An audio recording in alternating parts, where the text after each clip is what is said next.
You counted every calorie, tried every diet, spent hours in the gym, and still something's missing. You want more than just weight loss. You want your energy back. You want your confidence restored. You want a way of living that doesn't feel like punishment. Welcome to Master Your Metabolism, where we cut through the noise, ditch the fads, and give you a real plan to become the healthiest, strongest version of you. Hosted by our team of expert coaches with proven strategies, science-based tips, and real-life encouragement, not just to help you lose fat, but actually create that lifestyle that you love. You've tried everything. Now, let's try what actually works. This is your turning point. Let's go. Hey there, everybody. Welcome to Master Your Metabolism. My name is Brooke Masters, and I'm here today after a group call that I had done yesterday, talking about the effects of stress and overwhelm, right? Many women that I speak to specifically, I mean, I'm sure guys have stress too, but women specifically, our bodies are affected by stress very differently, right? We have things that happen once we take on more than we should. We are doing the job of 600 people. We are managing the house, making sure food is there, making sure we have toilet paper, paper towels, making sure that the laundry is done, making sure everybody's got the things they need for school, making sure that all the bills are paid, making sure everybody has their appointments. I mean, the list goes on and on. In addition to our jobs, in addition to taking care of our husbands, in addition to all of the things on your plate, and you find yourself in a place that you are in a constant state of stress. And when our bodies are affected by stress, this is where, especially after 40, we start noticing changes in our body composition, brain fog, trouble with digestion. You're sick all the time. And we really want to prevent some of those things from happening and really living a life that we can have peace, calm, and making sure that we don't create a problem in our bodies that can develop into something that we don't want to deal with later in life. So I have been reading a lot of books lately or listening to a lot of books lately. And there are a few tips that I've heard that were so great and I implemented them and have seen a change right away. So I wanted to jump on and share just a few of the tidbits that I have found that would be helpful. So hopefully that can help you as well. The first one is worry time. So it was from a book called Stop Letting Everything Affect You. And I love this because you can tell yourself, hey, don't worry about it. Or somebody who tells you, well, why are you even bothering thinking about that? Don't worry. But meanwhile, you have it on repeat. Your brain can't stop thinking about it. You're ruminating on it and you're trying to find a solution. Now it's disrupted your day and you're not able to get things done. So what he had suggested in the book that I loved was giving yourself a worry time, setting aside time in the day. And again, you don't want it first thing in the morning when you wake up, and you don't want it right before bed because that'll start your mind spinning, but maybe at like 5 o'clock, right? You're done with work, you're sitting home, 5 o'clock, you give yourself 30 minutes, you put on a timer. And during the day, when things come up in your brain, you write them on your worry list. So that way, when your worry time gets here, you set a timer, you have 30 minutes to figure out anything that's on your worry list. What can you do about it? Can you change it? If not, what are we going to do to be able to move through this and move past it? Because when that timer is up, we are done. So it really gives your brain a chance to worry when it needs to, but you are now in control. Your brain knows that it can't just sit there and spin. Your brain knows that you are in control of when the worry time happens. And during that time, you are not distracted. You're not thinking about the 100 things you have to get to and still trying to figure this problem out fast. It really creates that space so you have it there to be able to work through anything that's going on in your brain. So I absolutely loved it and started implementing it. Another book that I'm reading is called The Regulated Bitch. It's awesome.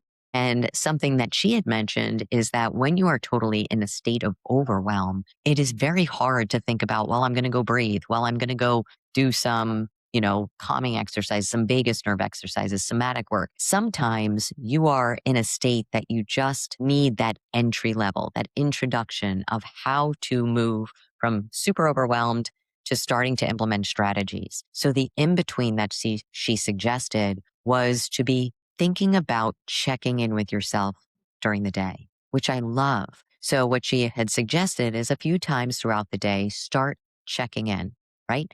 Maybe, hey, at 11 o'clock, that's my check-in time. You know what? Notice Where am I holding tension? Are my shoulders up to my ears? Am I clenching my jaw? Is my tongue shot up against the roof of my mouth, right?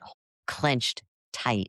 Am I holding tension in my back? So thinking about the different areas and consciously recognizing it and then wondering out of curiosity rather than frustration, why am I holding so much tension? Let me just try and relax for a little bit, bring my shoulders down, relax my jaw, right? Because if we can implement some of these things and start noticing it, maybe making more frequent check ins throughout the day, then we can start moving the next week into let me notice where the tension is and try to release it. And then the next week after that, maybe you'll catch yourself before the tension starts happening. So, progression, just like everything else, what we do with our clients, the same thing. You start with a habit that's actually achievable, and then you start building on that habit. So, these two things I think were amazing and great suggestions that I did implement myself. I have working with some of my clients, and they are doing great with it. So, all in all, thinking about stress and tension, it's also perception, right? It's thinking about, is this worry, is this thing that I can't stop thinking about worth my peace, worth me possibly not being able to achieve the results that I want because I'm putting my body in a place of that fight or flight, right? If I'm constantly thinking about that thing, and then checking emails and then looking at work and then taking care of the appointments and doing all of the things, your body's constantly scanning for threats. If your body is constantly scanning for threats, it is going to respond the same way as that fight or flight if a tiger is chasing us. Glucose is put into the system so you can run. But the problem is that we're not running. We're just thinking. Our mind is running. So if we're not utilizing that energy, then what's happening is you have all of this glucose building up, all of this glucose. Insulin is coming in to try and put it away. And eventually there's too much. And that excess inflammation, excess insulin is what's going to cause inflammation in the body. And when cells become inflamed, that's where we start seeing compromised immune system, trouble with your hormones. You start noticing you're getting sick all the time, that you start gaining weight, brain fog starts setting in, digestion is off.